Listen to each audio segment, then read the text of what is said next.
So in my humble opinion, it's best to be honest when you can. I get to be Sylvan Fairlight when I perform at Renaissance fairs. It's kind of nice to be able to choose your own name. And something I do there, part of the day I'm in the lanes and the streets of the Renaissance fairs playing the three-shell game, which if you know anything about the three-shell game, it's a con game. You move the pea around. People try to win prizes like turkey legs or a pickle on a stick or a funnel cake. And I tell people up front that I lie and cheat, but I'm honest, which sounds kind of funny if my opinion is you should be honest when you can, and I am honest. Like 99% of the time, people still lose because they think I'm cheating and lying, which I am. They just don't believe me when I do it. And another part of my day is I get to do shows, scheduled shows, a Sylvan Fairlight show. And I begin my show by telling people that I'm going to show them something that is totally impossible to show them, which is an impossibility. And that I would expect that when I do show them that they would leap forth from their seats with loud acclamations and applause. And it's a bit disappointing because when I actually do what I say I'm going to do, they don't fulfill their part of the contract. They just sit there in a row of bloody lemons, just like, I don't know if it's apathy or what, disbelief.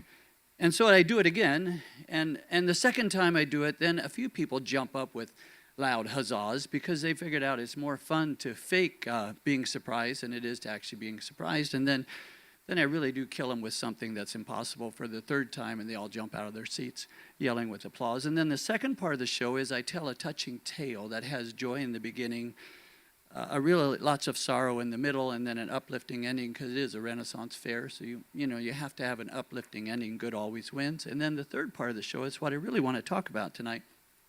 And I'll need your participation. So I have this apparatus. I call it the Sword of Truth. So if you can imagine, those paper cutters with the long blades, and it's attached down here with a spring so it doesn't come down. You put the paper in perpendicular. Well, imagine one of those, but it's in this vertical apparatus. And the sword is up here with the handle here, and there's a safety right there so it can't fall down. There's no spring to hold it up. It's just a safety. And then right here, there's a hole to put your arm through. The volunteer put their arm through. And so a volunteer comes up and puts their arm through it, and then there's latches where you latch their arm in. And then somebody who knows the volunteer well pushes down on the sword emphatically. And it's quite dramatic when there's no arm in there, and I'm slamming the sword up and down to show that it really does work. It's quite exciting. And then I ask for volunteers. And the volunteers, there's some criteria, 2 people. Volunteer number 1 has to be willing to put his or her arm or their arm in the apparatus. And the second one has to know the first one and be willing to do the pushing, because I say I don't have insurance for such things. And this person over here that does the pushing gets to ask this person over here 3 questions that have yes or no answers. And if this person answers those 3 questions honestly, with no dishonesty at all, the blade will go right through their arm in quite a dramatic fashion, and there will not be a scratch, a scar, not even a whisper going through.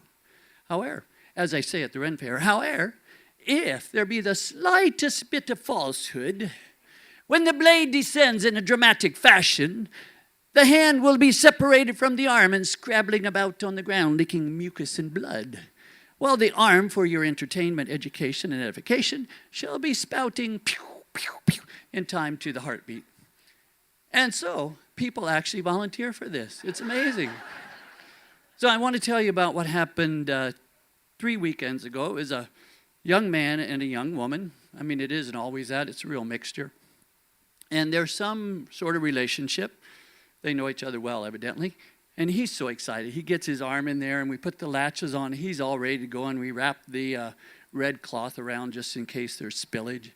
And she's pretty interested, too. So my hand is up here on the thing. Her hand is on top. My hand's there to keep her from pushing too early. And she asks the 3 questions, and you can tell he's just ready. As soon as she asks the question, he's like, yes or no. I mean, his body is leaning in as she's asking the question. He's ready to go. And I forget the first 2 questions. They were slightly embarrassing, but he was loving it. She was loving it.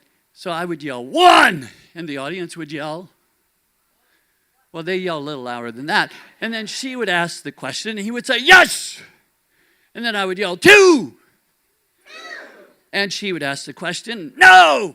And he was, I mean, you could tell his whole body is just moving forward as he says it. And then I say, 3! And she says, are you having an affair? And his whole body is moving, and then he freezes. And I freeze, and the whole audience freezes. And in that moment, I know that she knows the answer to her question, because he's not saying it. And I know that he knows that she knows. And he knows that I know, and the whole audience knows, and she knows the answer to that question. And I quickly jam the safety back in. I say, stop. Don't answer that question out loud. We'll just go with 2 questions, 2 answers, although everybody knows there were 3 questions and 3 answers. So we get ready. I've got the blade, my hands here, her hands here. And remember, if he's answered honestly, the blade's going through without a whisper. Otherwise, quick separation, the rest of his life, he's known as Stumpy. I pull the safety out. I and the audience count to 3 and yell, push. You ready? 1, 2, 3, push! And she slams that blade down. And of course, it's a Ren Fair. It's a magic show. I take the latches off. He pulls his arm out. We give him 3 huzzahs, give her 3 hip hip hoorays. But honesty really, in my humble opinion, is the best policy.